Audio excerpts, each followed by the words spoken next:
বন্ধুরা আবার চলে এসেছি দুই দিদি রান্নাঘরে। তো আজকে রান্না কি করব পাশে থাকুন, দেখতে থাকুন। রেসিপিটা আমি দেখাচ্ছি কি কি করব। আজকে করব এঁচোড় চিংড়ি। তার জন্য আমি 1 কেজি এঁচোড় নিয়েছিলাম, সেটাকে কেটে বেছে ভালো করে এই 600 গ্রাম মতন হয়েছে। এঁচোড়টা কেটে ধুয়ে ভালো করে সেদ্ধ করে নিয়েছি। তার জন্য লাগবে আলু কেটে নিয়েছি, আমি একটু বড় বড় করেই আলু দিচ্ছি।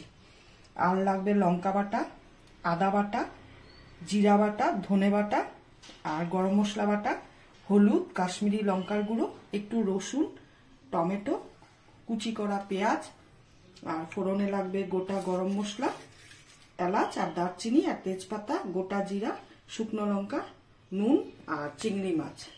এঁচোড় চিংড়ি যেহেতু করব তাই চিংড়ি মাছ দিয়ে করব। তো পাশে থাকুন, দেখতে থাকুন।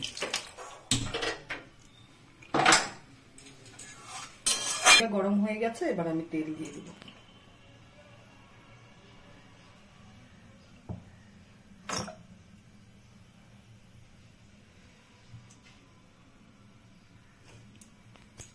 দেখুন আমি এতটা তেল দিয়ে রান্না করব। এঁচোড় তো, এঁচোড়ে একটু তেল লাগে, নাহলে ভালো লাগে না, রুষ্ট রুষ্ট হয়ে যায়।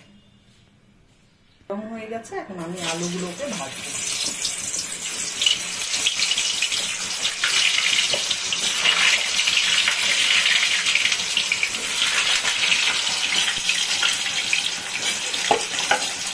একটু হলুদ দিব 1 চিমটি, একটু নুন দিব, দিয়ে আলুটাকে ভাজবো ভালো করে। আমার আলুটা ভাজা হয়ে এসছে, 70% হয়ে গেছে। আর একটু হলে আমি নামিয়ে দিব। ভাজা হয়ে গেছে, এই পর্যায়ে আমি নামিয়ে দিব আলুটাকে।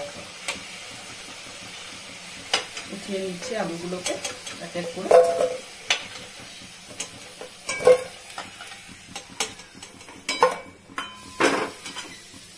এখন এই তেলেই আমি চিংড়ি মাছটাকে ভেজে নেব।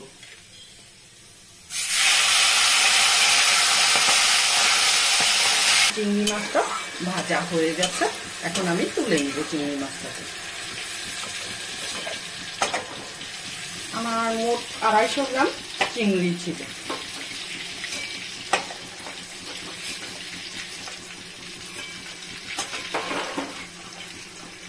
ফোড়নে 2টো শুকনো লঙ্কা,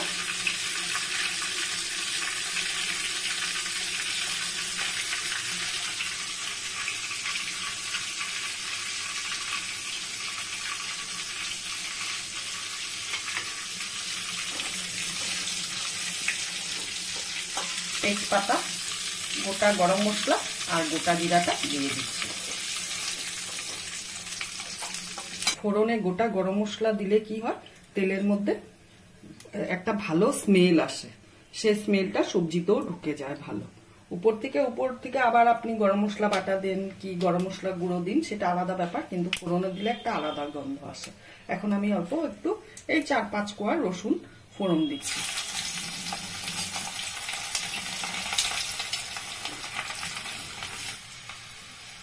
পেঁয়াজ আমি ঝিরি করে কেটে নিয়েছি।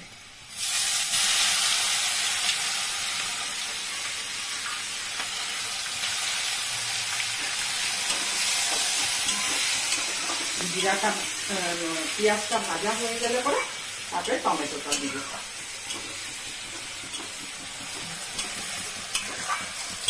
এই পর্যায়ে ভাজার সময় আমি টমেটোটা দিয়ে দিচ্ছি, টমেটো কুচিটা।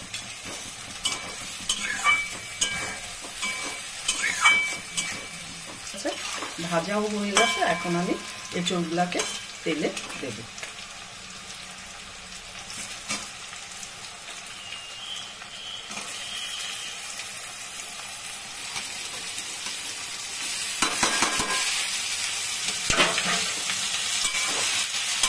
এটা আমার বাজার থেকে কেনা এঁচোড় না, আমাদের এক মামার বাড়িতে এঁচোড় হয়েছে, তাই মামা পাঠিয়েছে, তাই এটাই রান্না। এঁচোড়টা খুব ভালো, কিন্তু একটু দানাগুলো হয়ে গেছে এখন শক্ত শক্ত।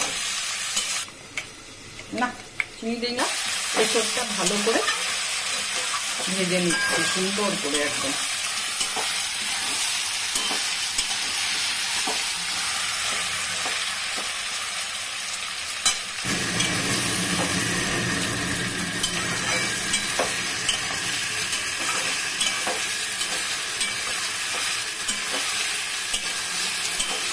মশলাটা প্রায় আমার 50%-এর উপরে ভাজা হয়ে গেছে।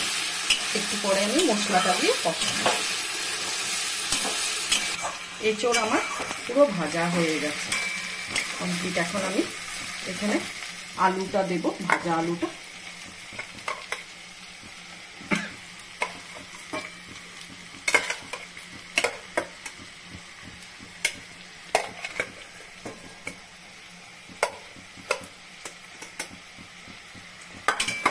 দিয়ে একটু নেড়ে চেড়ে তারপরে মশলা দিয়ে ঢেকে ঢেকে কষাবো সুন্দর করে। আর চিংড়ি মাছটা পরে দেবো, এখন না। এখন মশলাটা একসাথে করে নিয়েছি আমি সব। এখন আমি এখানে কড়াইতে দিয়ে দিচ্ছি।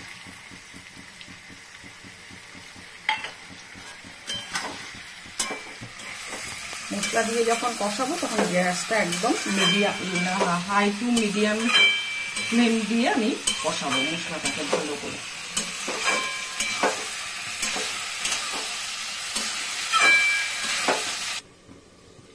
ঢাকনাটা তুলে দেখি কতটুকু কষেছে এঁচোড়টা। সেই মশলা দিয়ে যে আমি ঢেকে দিয়েছিলাম প্রায় 5 থেকে 7 মিনিট ঢেকেই রাখলাম। এখন মশলাটা অনেকটা শুকিয়ে গেছে। মশলার মধ্যে একটু জল দিয়েছিলাম। ধীরে ধীরে ধীরে ধীরে কষাতে হবে। এঁচোড় না বলতেই বলে গাছ পাখা, অনেক সময় লাগবে এঁচোড় রান্না করতে। তাড়াহুড়ো এঁচোড় রান্না হয় না। ধীরে ধীরে ধীরে ধীরে কষিয়ে কষিয়ে ভালোভাবে করলে পরে খুব স্বাদ হয়। মাংসকে বলে ওদিকে থাক।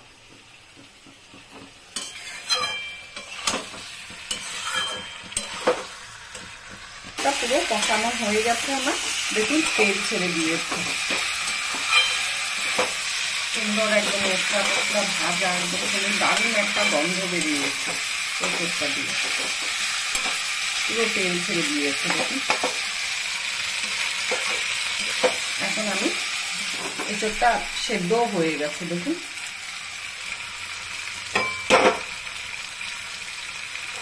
একদম সেদ্ধ হয়ে গেছে। আলুটাও, হ্যাঁ আলুও সেদ্ধ হয়ে গেছে। এখন আমি জল দিব ঝোলের জন্য। এটা তো একটু মাখা মাখা হয়, বেশি ঝোল দিব না।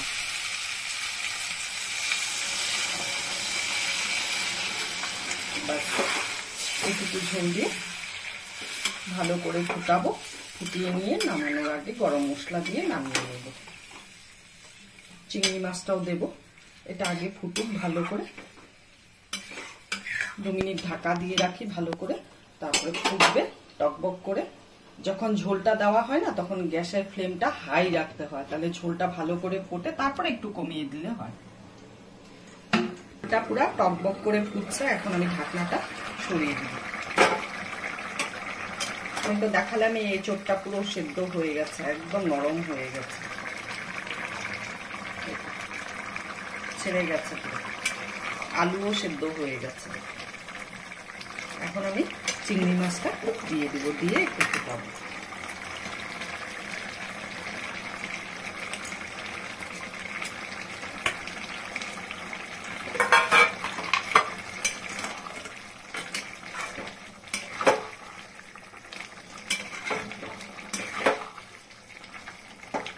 কালারটা দেখে তো মনে হচ্ছে খেতে খুব ভালো হবে, জানি না এখন কি হবে।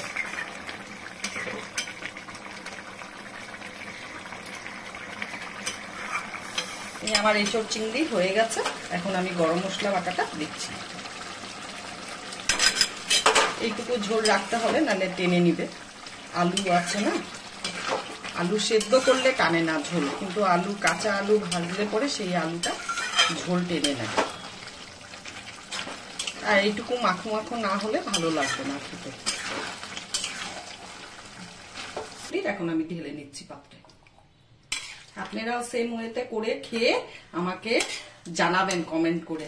জানি না আপনাদের আমার রান্নাগুলো ভালো লাগছে কিনা, না কেউই ভালো করে কমেন্ট করে জানাচ্ছেন না।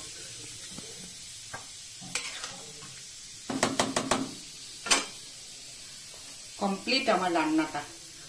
তো ভিডিওটা যদি ভালো লেগে থাকে পাশে থাকবেন, আর ফেসবুক থেকে যদি দেখুন তাহলে ফলো করবেন, লাইক করবেন, কমেন্ট করবেন, শেয়ার করবেন। আর ইউটিউব থেকে যদি দেখেন তাহলে সাবস্ক্রাইব করবেন আর পাশে দেওয়া বেল আইকনটা প্রেস করবেন। আজকের জন্য ভিডিওটা এখানেই শেষ। টাটা।